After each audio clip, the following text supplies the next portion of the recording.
Kadosh, Boker Or, Bekiim Bahalacha. This is actually going to be now Bekiim Bahalacha 5, or I don't know how you want to call it. This is Bekiim Bahalacha Ben HaMesarim. Yesterday we started with day 1. Now we are on day 2. Yesterday we did the preface, and now we're doing Siman 551.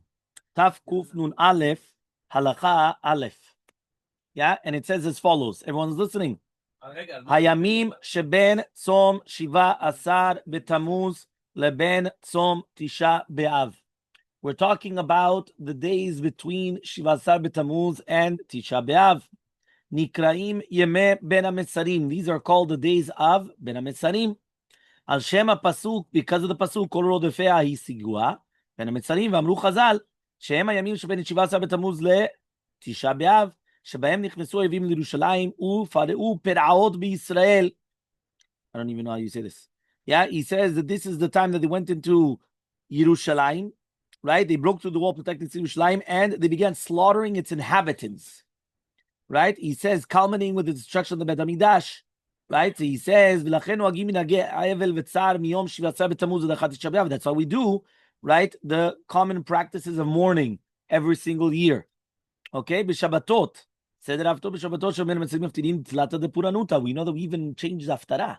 The haftarot are 3 haftarot which have to do with Puranuta, which is Divrei Yirmiyahu, Shimud Varshem, Chazon Yeshayahu Ben Amos. And even if it's going to come out Rosh Chodesh Av b'Shabbat, Maftirim Shimud Varshem, Maftirim Hashavan Kisi. Like why? Because we're not going to change these haftarot. These haftarot are mamash Kodesh Kodashim. We do not change Haftarata de Puranuta v'Shiva de Nechamata. We do not change the haftarah. That means even if it's going to come out on Rosh Chodesh, we do not do Shabbat Rosh Chodesh Haftarah. We do the Rosh Chodesh Av, the Tlata de Puranuta ve'Shiva de Nechamata. Halacha Bet. יש להיזהר בימי בין המצרים שלא ללכת יחידי, מתחילת שעה הרביעית של היום עד סוף השעה התשיעית, which is basically 6 hours. Right? Why? מפני כתב מנוני, שהוא שד השולט בימים ההם. ולפי דברי הגמרא יש להיזהר בזה ביותר מאחר he says me'echad betamuz v'ala, right? Devadai shchiche. So from the 1st of Tammuz and onwards, you have to be careful with this shed. וכן יש להיזהר בימים אלו שלא ללכת ברחוב בין חמה לצל. So he says, right? There's a footnote that does it apply to inside the city or not, or is it this only outside of the city? But anyway, here it says also a person should be careful not to go right between the sun and the shade. Let's see the footnote 57. Everyone has it? Footnote 57. In the shade. Look at 57. Midrash Shulchan Tov teaches. The rabbis explained that Ketev is a shed, so it's a demon. Yeah, so Ketev is a shed. He says, Ravuna said, the name of Rabbi Yosef, that Ketev Meridi is a creature covered with scales, intermingled with hairs and eyes. Pamal. Yeah. No, the Ketev is a shed. Ketev Meridi is this creature. I don't even know what the name is for this creature. I don't know if it exists a name. He says, but it can see only through the eye, which is situated in the center of its chest. Meaning, even though Yeshlo Maleh Enaim, he's got tons of eyes, it could only see through the eye, which is in its chest. So he says it has no jurisdiction over places in full shade or in full sunlight. Meaning, if you've got full sun, or the opposite, shade. Yeah, you've got full shade and full sun. No, it cannot do anything. If you're in a place where it's partial shade, partial sun, right? Ben chama latzel, that's what we're saying. So then he's got jurisdiction. So it says, right? But only in places that are partly shady. It rolls from place to place like a ball. And it has the power to inflict harm from the 4th hour through the 9th hour during the period of the 17th of Tammuz and the Tisha B'Av. Anyone who sees it falls dead on the spot. And this actually happened on one occasion. See more on the subject in the Midrash Echa Rabbati. Okay, so if you want to see a little bit more about the biography, right, of this creature, you have it over here. The Sefer Hasidim relates that a group of small children once walked to school together in midday, and they suddenly saw Ketev Minini, and they all perished from the fright. Based on all these sources, the Shulchan Aruch ruled one must take care from the 7th to the 12th. Don't go work, don't walk alone between the 4th hour and the 9th hour, since Ketev Minini is empowered to inflict harm at that time. The Yitorut Shuvah, this is a shoot, he wrote that the danger applies even when someone walks inside a city. Meaning, we're not talking about in the fields. Afilu betoch ha'ir, even inside of the city. Being a city provides protection only during the rest of the year. The Aruch HaShulchan, in contrast, ruled that the danger of walking alone during the period only applies outside of the city, and you don't have to take care inside of the city. Okay, he says this is evident, right, from a reading and the careful reading of the Midrash Shochar Tov. The Eshel Avram Botchach as well ruled that the danger applies only when someone is walking in a place where there's no other people. Furthermore, the mezuzah scrolls on the houses provide protection in the city streets as well. So he says it may be that this safety net extends even beyond the last houses of the city for a distance of 70 amot, right? The burden of proof is on the posek who claims that the danger applies within the city, as it says, Shomer Petayim Hashem. Hashem protects the simple people, right? Some people read it also as fools, but whichever one that it is. Okay, so this is Halacha Bet. Halacha Gimel says that Talmidim, right? Amlamdim Talmidim Yizaru shelo lekot Talmidim afilu b'ritzua kala, וכן ההורים יזהרו שלא יכו את ילדיהם בשש השעות הנזכרות, מפני שיש חשש סכנה בדבר. Meaning, right, some people thought it was only Moroccans, right, but here they were taught differently. Right, the Gemara says that they used to come and they used to hit the Talmidim. So when they used to hit the Talmidim, he says over here, they had to be very, very careful, not even to hit them, mamash with a retzua kala. Right, in the olden days, they used to take a ruler, right? Talmid was not behaving, boom, right? They used to give it to them. Here, right, even with a retzua kala, mamash, nothing. Don't hit them. Why? It's dangerous. It's a dangerous time during Shiva Sabet Tammuz until, no, הם היו עושים ככה. הם היו עושים ככה. היו אומרים להם, תשים את האצבעות שלך ככה גם כן. Right? ככה. היו אומרים, תעשה ככה, ואז בום. ואם אתה מזיז את הידיים, אתה מקבל כפול. ואם נשבר הרולר, הסרגל, עוד אחד. תווית של metal. Yeah? So fine. So he says now like this. He says, yes, the teacher and the parents. Yeah, so he says, when? Yes, don't hit the kids. Why? Chashash sakana b'davar. Yeah, we said during the 6 hours. Yeah, we're gonna see over here like this, between the fourth and the 9th hour. Yeah, so he says like this. He says like this. He says, this is number 58. The Midrash Echad Rabati teaches that Rabbi Yonatan warned, right, those who teach Tanakh and Mishnayot to refrain from striking their pupils, right? This is during the period of Shivat Sabet Tammuz and Tisha B'Av, with the lightest strapped. Once, Rabbi Avhu was teaching children in a synagogue in Caesarea, right? And he says, and he saw someone raise a twig in his hand to strike his son. As he watched, he saw the demon stood behind the father and raised an iron bar in his hand to strike the child at the same time.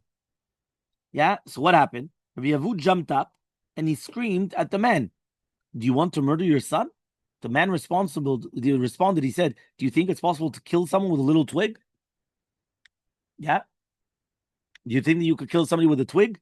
He says, "But I see the demon standing behind you with his hand raised and ready to strike with an iron bar. If you hit with your stick, the demon will strike with his bar and the child will die." This is this is also brought down in the Rukeach and also in the Bet Yosef. So based on this, the Shulchan Aruch ruled that one must take care not to strike one's pupils during this time. The Levush added that the parents must not strike their children either. The Shibura Leket explained that all this applies only during the hours of the Ketev Minori has the power to inflict harm, and it is apparent that the Bet Yosef understood this also. Fine. The last halakha, Dalid.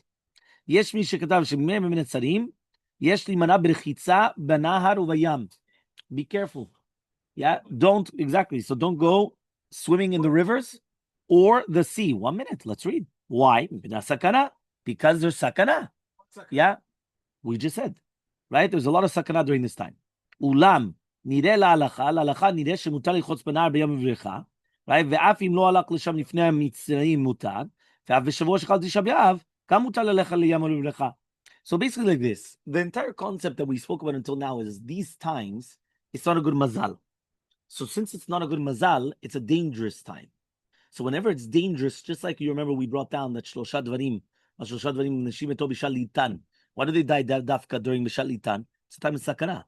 So during the time of sakana, right, then all a person's his schuyot, right, meaning that the person his accounts are taken into account. And then be'emet, if there was something that could actually cause something, it will actually happen now. So during the time of the sakana, a person should be very, very careful. This is also brought down in Shulchan Aruch. Shulchan Aruch, in Siman, I think it's Kuftet Zayin, in Shulchan Aruch. It's a time of dinim and a time of any time of the time of when we're talking about the entire concept of that when you have which one? The 3 weeks, right? The 3 weeks. But we're talking about is that any time that it's going to be a time of sakana. So the Shulchan Aruch brings on Kuftet Zayin in Yoredea. He says that for a person shouldn't come underneath the ladder. Why? He's mamash right underneath a ladder. The ladder could fall. Somebody could fall on top of him and kill him. So don't go mamash underneath a wall which is crooked, right? Which means that you see that it's so all these halachot is brought on in Shulchan Aruch. A person should never put himself in sakana. So now there's sakana in place. Place means don't be in a place where it's dangerous, right? A person shouldn't go into a place where they know that there's a quicksand, that there's this, that there's that, there's a why? It's dangerous. Don't go to certain places, right? Or neighborhoods, right? Or certain places. Yeah. And then you have in time, not in places, but rather in time. What does it mean in time? Time means this is now a dangerous time to be there, right? So we know that even nighttime, right? Nighttime is also dangerous. Why? That's when usually the the bad. Why does the Gemara says that a person should always go out bechitov and come in bechitov, right? Which means he should always go out during the day and come in during the day, because during the nighttime that's when they come, right? And all these things actually happen.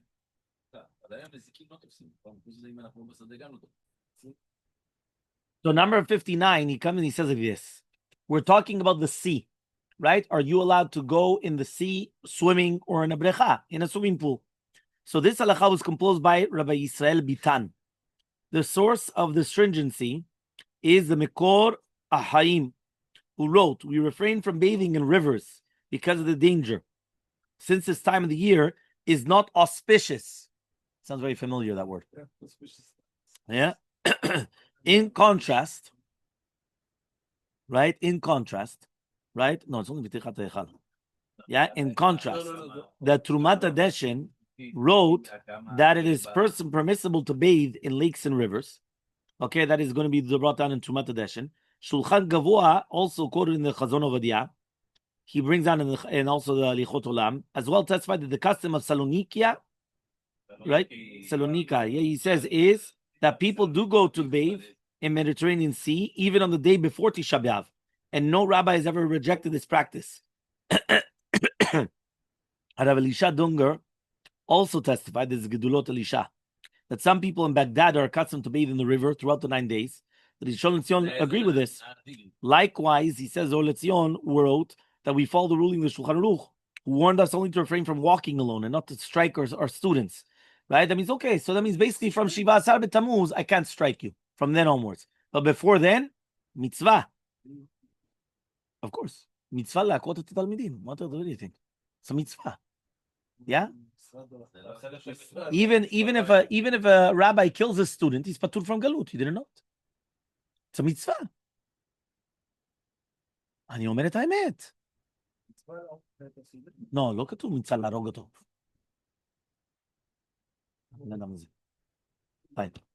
נכון.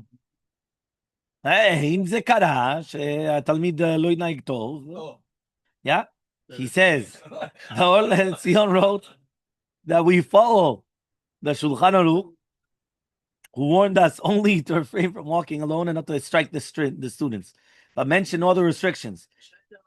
Even if someone had not yet gone swimming that year before Shivat Sabbath Tammuz, he may do so during Ben Hamitzadim. Okay. We asked Maran Arishon Letzion, are you listening? Yeah. He says like this. He asks, We asked Maran Rishon LeZion about this, citing the Sefer Mekor HaChaim. And he responds that since the Shulchan Aruch Gavoha testified that the custom is to be lenient on this matter, right? So therefore he says, we don't have a problem then. There's no more about he says we don't have to be concerned about the element of danger anymore during the rest of the year. This concurs with the ruling of the Or LeZion. Despite this, many other poskim rule that it is wise to avoid swimming in places where there's possibility of dangers, as brought down in the Sefer Oruchot Rabbeinu, right, by Rav Yaakov Kamenetsky. Right, he instructed his household not to go to swim to the sea during Beit HaMetzarim. Explaining that although it could be technically permitted, one should refrain from doing so because it's a dangerous time.